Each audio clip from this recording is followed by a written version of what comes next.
अस्सलामुअलैकुम नाज़रीन, मैं फ़ारूक इस्लाम एफा टेक सोल्यूशन से। अच्छा, आज की जो वीडियो है ना वो मैं इस फ्रिज से मुतालिक मैंने अलग अलग जो है ना वो वीडियोस बनाई हुई थी। तो मैंने सोचा कि एक वीडियो में ऐसी बना दूं जिसमें तकरीबन कंप्लीट मालूमात मैं आपको दे सकूं फ्रिज से मुतालिक।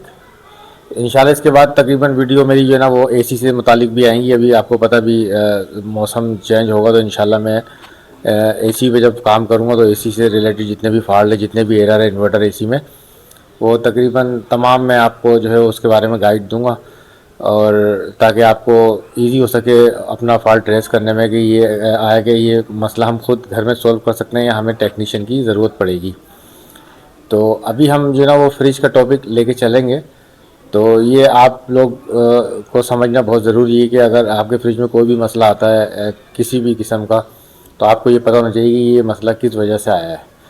तो सबसे पहले तो मैं आपको ये बता दूं कि फ्रिज में सबसे ज़्यादा जो मसला होता है ना सर्दियों के बाद आने वाला, जब गर्मियाँ स्टार्ट हो रही होती हैं तो उस वक्त ये फॉल्ट ट्रेस होता है। आ तो ये सर्दियों में ही जाता है, लेकिन ट्रेस जो है ना ये जब गर्मी स्टार्ट होती है जब होता है वो ये कि फ्रिज का ऊपर वाला पोर्शन बेहतरीन कूलिंग कर रहा होता है और नीचे वाला पोर्शन जो है वो कूलिंग नहीं कर रहा होता। तो देखें इसके अंदर जो है तकरीबन 4 से 5 वजूहत हैं। मैं आपको स्टेप बाय स्टेप सब बताता हूँ। सबसे पहले तो ये कि आपको जो चेक करना है ना फ्रिज के अंदर, सबसे पहले आपको नीचे वाला खाना खोल के और सामने की तरफ एक प्लेट लगी हुई होती है, सामने एक प्लेट होती है, उसके ऊपर आइस आना चाहिए। अच्छा, नए मॉडलों के अंदर ज़्यादातर अब ये प्लेट नहीं आ रही, आ भी रही है कुछ कंपनियों में। वो सामने से बिल्कुल फ्लैट प्लास्टिक की एक शीट होती है सामने, बिल्कुल सामने वाली दीवार पे, ना लेफ़्ट ना राइट, सामने वाली दीवार पे, नीचे की बात कर रहा हूँ मैं आपको। तो उधर जो है ना वो आप बिल्कुल फ्लैट जो है ना वो शीट होती है, उस पर आप देखेंगे उस पर आइस, फ्रिज चलने के दौरान की बात कर रहा हूँ मैं। जब आपका फ्रिज रेगुलर चल रहा है आप देखेंगे उसके ऊपर हाथ लगा के उस पर हल्की सी नमी आ रही है, या वो गर्म है, या फिर उस पर आइस आ रही है। अगर उस पर आइस पूरी कंप्लीट नीचे तक आ रही है तो ये मसला गैस का नहीं है। फिर आपको चेक करना पड़ेगा अपना गेट। हो सकता है कि आपका गेट प्रॉपर बंद नहीं हो रहा हो। जब गेट प्रॉपर बंद नहीं होगा ना, इधर आए दिखाएगा, यहाँ से देखिए ये रबड़े है ना, ये जो रबड़े, जब इसमें गैप आ जाएगा, गेट हल्का सा यूँ खुला रहेगा, तो जब एयर लॉक नीचे नहीं होगी तो नीचे का सामान सारा ख़राब होगा और नीचे ये कूलिंग नहीं करेगा। तो ये रबड़े बहुत कम ऐसा होता है कि अक्सर जो है ना वो रबड़े दरवाज़ा बंद नहीं होता ना, तो अक्सर लोगों को ये लगता है कि रबड़े ख़राब है, लेकिन रबड़े ख़राब बहुत कम होती है। रबड़े ख़राब उस सूरत में होती हैं, सूरत में होती है कि रबड़े आपकी कट गई हो बहुत ज़्यादा, बिल्कुल लटक गई हो, उस सूरत में भी रिपेयर हो जाती हैं। हमारी कोशिश होती है कि जेन्युइन रबड़े होती है ना तो वही सही हो जाए। और सेकंड ये कि अगर गेट बंद नहीं हो रहा तो इसका सबसे बड़ा जो फॉल्ट होता है ना, 99% जो हम सॉल्व करते हैं घरों में जाके, वो दरवाजे आउट हुए होते हैं। दरवाजे आउट हो जाते हैं जिसकी वजह से रबड़े कभी भी नहीं चिपकेंगी, दरवाज़ा हल्का सा खुला रहेगा या दरवाज़ा प्रॉपर बंद नहीं होगा। तो इसका फॉल्ट हरगिज़ ये नहीं है कि फ्रिज की रबड़े ख़राब हो। 1% ऐसा चांस होता है। अब देखें ना, मुझे तकरीबन 26-27 साल हो गए काम करते हुए, तो मैं समझता हूँ मैंने 26-27 बार भी रबड़े चेंज नहीं की होंगी। अच्छा, कस्टमर मुझे इसी फॉल्ट में बुलाता है कि रबड़े ख़राब हो गई, रबड़े चेंज करनी। जब मैं जाता हूँ तो मैं उनको बताता हूँ कि भाई रबड़े तो अभी 2-3 साल 4 साल और मज़ीद चलेंगी। जब मैं 2-3-4 साल का नाम लेता हूँ ना, तो जो रबड़े सही कर देता हूँ उसके बाद वो फ्रिज ही बिकता है। बिकने से मुराद ये कि दिल भर जाता है या फिर और किसी फॉल्ट के अंदर जो है ना वो फ्रिज चेंज कर लेते हैं। क्योंकि ये फॉल्ट फ़ौरन फ्रिज में आता भी नहीं, आता भी 4-5 सालों के अंदर है जाके, जब ये दरवाजे आउट होते हैं। दरवाजे आउट होने की वजह एक और है, मैं आपको बताता हूँ। इधर करीब आया, देखें ये एक एनजीस ये लगी हुई है, इधर दिखाएं करीब करके, एक एनजीस ये अंदर लगी हुई है, एक नीचे है। इसके जो बॉर्डर है ना वो प्लास्टिक के है। हर कंपनी के अंदर प्लास्टिक के ही बॉर्डर आते हैं और प्लास्टिक के ही बुश लगे होते हैं। वो चलता है तो वो जगह बड़ी हो जाती है या कट के नीचे चली जाती है। भाई ये दरवाजे आउट होंगे और आपकी रबड़े फिर नहीं लगेंगी। तो सिर्फ उस सूरत में आपको जो है ना वो अगर आप खुद कर सकते हैं तो ठीक है, वरना मैं एक वीडियो उस पर तफसीलन बना दूंगा कि दरवाजे किस तरह सेट किए जाते हैं। तो वरना आप टेक्नीशियन को बुला के इसके गेट सेट कराएंगे तो इंशाल्लाह रबड़े अपनी जगह पे आ जाएंगी। तो अक्सर एक चीज़ और भी होती है, मैं आपको दिखाता हूँ। इधर आए, ये रबड़े ना पत्थर की तरह हार्ड हो जाती हैं। ये पत्थर की तरह बहुत हार्ड हो जाती हैं, तो आपको लगता है यार ये इतनी हार्ड होगी तो सॉफ्ट होती हैं, तो ये कैसे सही होंगी। तो इसको सही करने का तरीका ये है कि आप अगर आपकी रबड़े बहुत हार्ड हो गई हैं तो आप गर्म पानी बॉईल करें, जहाँ ये फ्रिज का प्लग निकाल दें। सबसे पहले फ्रिज का प्लग निकालने के बाद जो है वो पानी को बॉईल करें। बॉयल हुआ पकता हुआ पानी आप इसकी रबड़ों पे डालेंगे, इस तरीके से धारेंगे पानी को ना चारों तरफ रबड़ों पे। एक भगोना पानी ले लीजिएगा, मीडियम साइज़ का भगोना, और वो पूरा पानी रबड़ों पे डाल दें। रबड़ डालने के बाद ये रबड़ ऐसी हो जाएंगी जैसे नई रबड़ें होती हैं ना, ऐसी सॉफ्ट हो जाएंगी। उसके बाद आप ये गेट बंद करेंगे या इसको किसी डोरी से बांध देंगे गेट को थोड़ी देर के लिए, 2-3 घंटे के लिए, जब तक रबड़ें ठंडी ना हो जाए। तो फिर रबड़ें अपनी जगह पे आ जाएंगी और तकरीबन मैं समझता हूँ कि साल 1.5 साल वो सॉफ्ट ही रहेंगी। अगली सर्दियों में आके वो अगर हार्ड होंगी तो होंगी। तो इसका सबसे बेहतरीन तरीक़ेकार ये है, बजाय आप नई रबड़ें भी लेंगे ना तो वो भी सर्दियों में जाके थोड़ा 1 साल में हार्ड हो जाती है रबड़ें, इसमें कोई इतना मसला नहीं है। लेकिन तो सॉफ्ट करने का तरीका मैंने आपको बता दिया है। और दूसरा ये कि बस दरवाजे आपको सेट कराने हैं, एक ये मसला हो गया, ठीक है। दूसरा ये कि दरवाजे सही बंद नहीं हो रहे, तो ये जो आपके बॉर्डर है ना फ्रिज के, ये बॉर्डर है, ये देखें चारों तरफ, ये आपको देखना ज़रूरी है कहीं पे जंग तो नहीं आ रहा, कहीं से ये फूले हुए तो नहीं है। अगर ये कहीं नीचे वाली साइड से या ऊपर वाली साइड से जंग आके ये फूल गया है, तो फूलने के बाद भी ये गेट कुछ भी कर लें आप, नई रबड़े लगवा लें, गेट बंद नहीं होगा। क्योंकि जंग जो है ना, जो बॉडी फूली हुई होगी वो उसको बंद नहीं होने देगा उस दरवाजे को।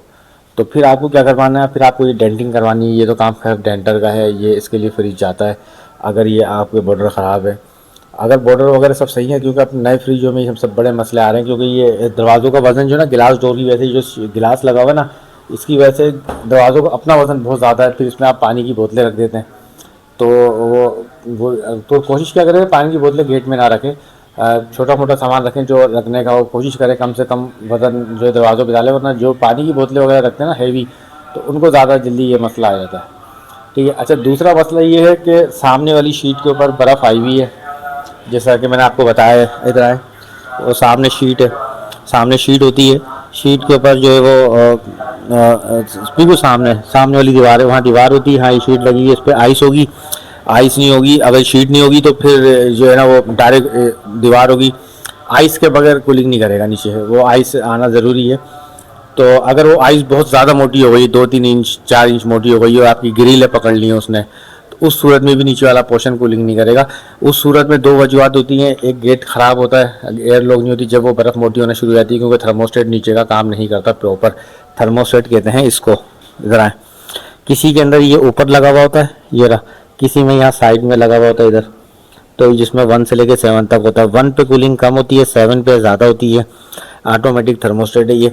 जब ये काम नहीं करेगा, रेगुलर फ्रिज दिनों रात चलेगा, तो उस सूरत में नीचे की बर्फ़ मोटी जाएगी। और जब ये बर्फ़ मोटी हो जाती है 2 इंच 2.5 इंच 1.5 इंच, तो उस सूरत में भी फ्रिज कूलिंग प्रॉपर नीचे नहीं करेगा।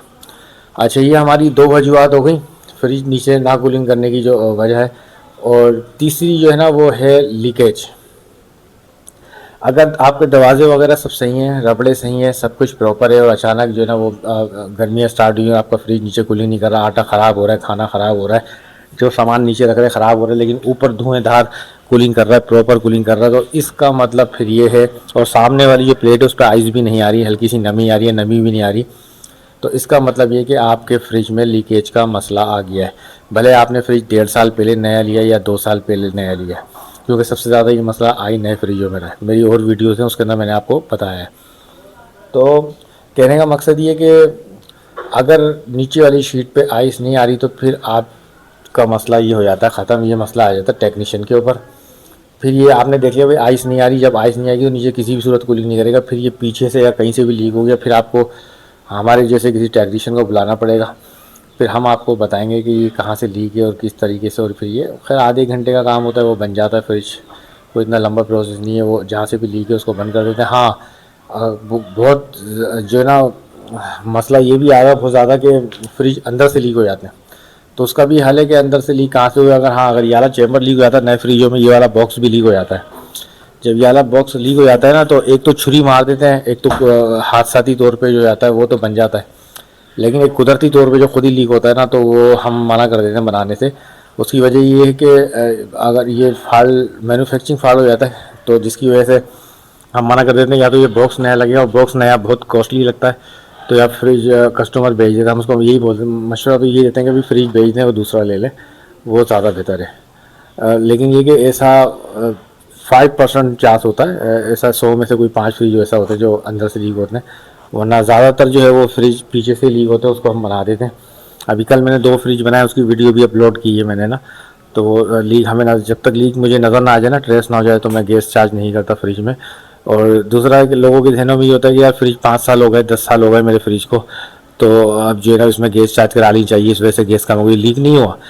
अक्सर लोगों का ये जहन होता है कि यार ये फ्रिज लीक नहीं है, बस ये कि फ्रिज रखा हुआ था इसलिए गैस ख़त्म हो गई। भाई गैस ख़त्म ऐसे नहीं होती फ्रिज में, जब तक फ्रिज लीक ना हो, भले 10 साल हो जाए, 20 साल हो जाए, 30 साल हो जाए, गैस निकलेगी उसी सूरत में जब फ्रिज कहीं ना कहीं से लीक होगा। अदरवाइज़ गैस फ्रिज में से कहीं भी नहीं जाएगी, भले आप उसे 10 साल बंद रख दें। अगर 2-3 साल बंद रखा हुआ या 4-5 साल आपके फ्रिज को चलते हुए होगा और फ्रिज में गैस निकल गई, तो आप बोले बस आके गैस डाल दो, ऐसा नहीं है। फ्रिज में कोई ना कोई मसला आया है जिसकी वजह से वो गैस निकली है, वरना गैस नहीं जाती। पहले के फ्रिज आपको शायद याद हो, अगर आप पीछे चले आएँ, ये तकरीबन सन 2000 के अंदर चले आएँ, 2005 में चले आएँ, तो ग्रीन कलर के डाउनस के फ्रिज आते थे, और कंपनियों की जितनी भी कंपनियों के रख रहे हैं, नेशनल के फ्रिज आते थे, तो 30-30 साल वो गैस नहीं मांगते थे वो, क्योंकि उनके कंप्रेसर कॉपर में होते थे, उनकी लाइनें कॉपर में होती थी, तो हर चीज़ कॉपर में होती थी। तो कॉपर तो वैसे ही आपको पता ही, कराची यहाँ पे कॉपर ही सही रहता है, क्योंकि ये यहाँ पे समंदरी हवा है, जिसकी वजह से लोहा जो है वो ज़्यादा खाया जाता है, तो इसलिए वो 30-30 साल चलते थे। और अभी के जो नए फ्रिज आ रहे हैं, जितने भी आ रहे हैं, वो सब लोहे के कंडेंसर में आ रहे हैं, लोहे और सिल्वर है, और दोनों ही की लाइफ बहुत कम है। पंजाब में तो फिर भी इनकी लाइफ अच्छी है, क्योंकि वहाँ नमी नहीं है, लेकिन यहाँ कराची में तो इसी बहुत बड़ा मसला है। 1.5 साल में, 2 साल में नया फ्रिज, डब्बा पे फ्रिज ला के 1-1 लाख रुपए का लोग फ्रिज ला रहे हैं, और 1.5 साल बाद उसको हम हाथ लगा रहे हैं, तो वो उनका अपना दिल दुख रहा होता है कि यार मैंने तो ये इसलिए लिया था नया फ्रिज कि हमारी जान छुड़ी है, लेकिन ये कि इसमें हमें इतनी जल्दी काम कराना पड़ रहा है। तो वो भाई वजह से ये है कि कंपनी ने मटेरियल चेंज कर दिया है, एक नहीं सारी कंपनियों ने कर दिया है, किसी एक कंपनी को नहीं बोल सकते। अब ये मुझे नहीं पता कि उनके बजट में नहीं आ रहा, क्योंकि कॉपर तो आसमान पे लग गया है, उसके रेट और उसकी मामला ऐसे हैं, तो इसलिए सिल्वर और लोहे पे कंपनी आ गई हैं, तो उसकी लाइफ बहुत कम है, लिमिटेड है। तो बस ये अपने जहन में रखिएगा। और अब मैं आपको सेकंड स्टेप में इसी वीडियो में बताता हूँ कि इसकी अगर रिले ओवरलोड ख़राब हो जाए फ्रिज की अगर आपको तो ये तो खैर अंदाज़ा हो जाता है जब फ्रिज चल रहा होता है कि फ्रिज इस वक्त चल रहा है और ऊपर वाला खाना खुली करना, नीचे नहीं कर रहा। और एक मसला ऐसा आता है कि 2 दिन के अंदर फ्रिज पूरा गर्म हो गया, मतलब ये कि कंप्रेसर ही नहीं चल रहा, कंप्रेसर बंद हो जाता है, तो कंप्रेसर नहीं चल रहा, तो उसके लिए तरीक़ेकार ये है कि मैं आपको इसकी एक रिले ओवरलोड होती है कंप्रेसर में, मैं आपको दिखाता हूँ। ये देखें,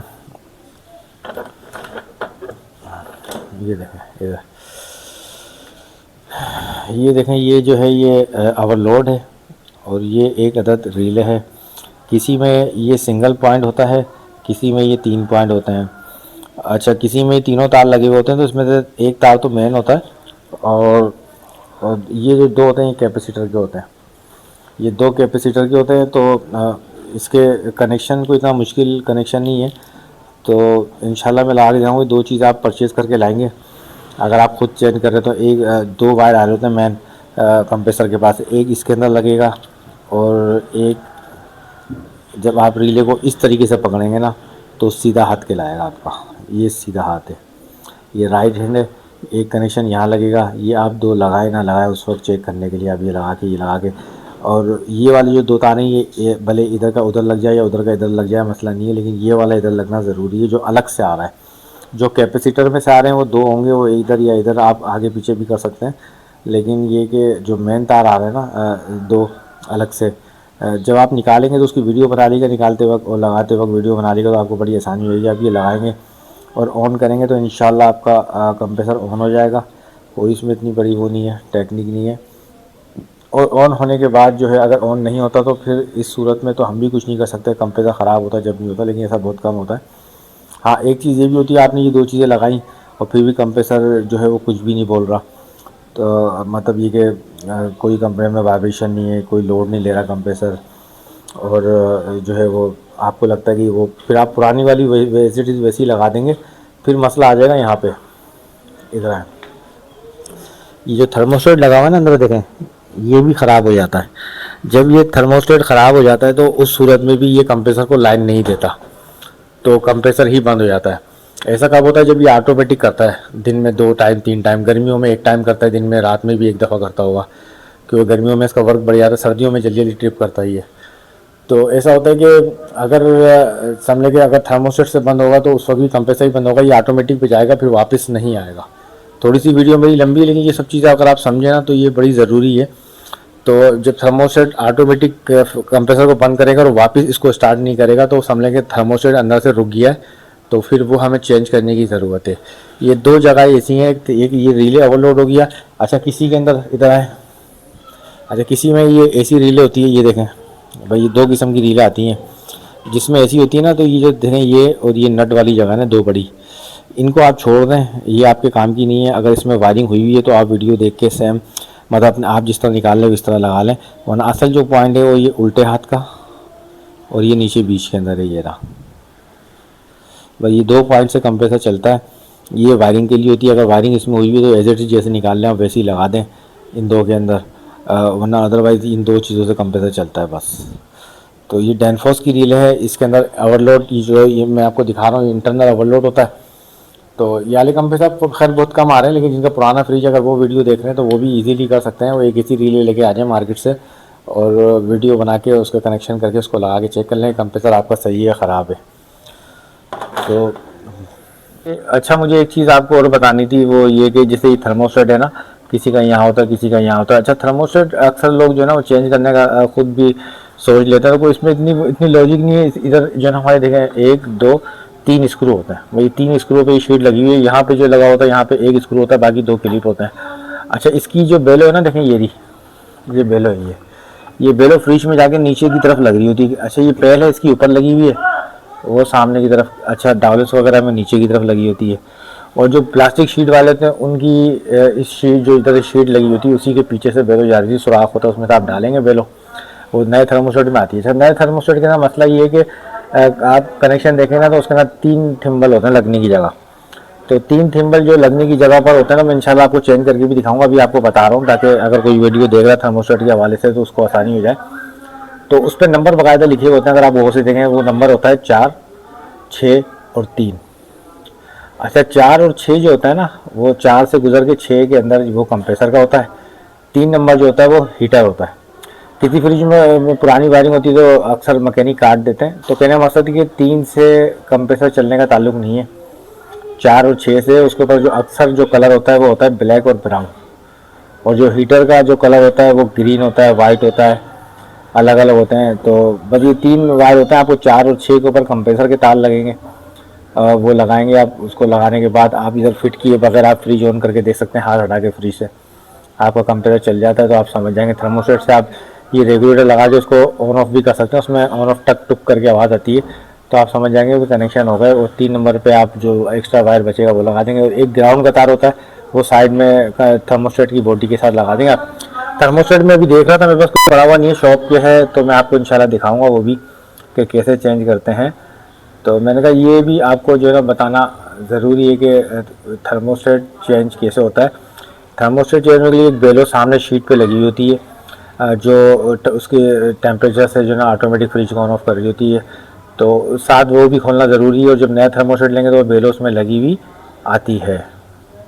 अच्छा सेकंड चीज़ मुझे आपको जो बतानी थी वो ये कि जैसे फ्रिज होता है ना, देखें ये पीछे का जो गैप है ना, देखें ये तकरीबन 4 से 5 इंच 6 इंच 4 इंच के बाद आप जितना बढ़ाएंगे ना इतना अच्छा, क्योंकि जाली होती है, ये जाली होती है, गर्म जाली होती है, इसको जितनी हवा लगेगी ना पीछे से तो ये फ्रिज इतनी अच्छी कूलिंग करेगा और इतनी अच्छी लाइफ देगा, पीछे से गर्म नहीं होगा, लीक नहीं होगा फ्रिज आपका। तो पीछे आपके इसके गैप देना ज़रूरी है।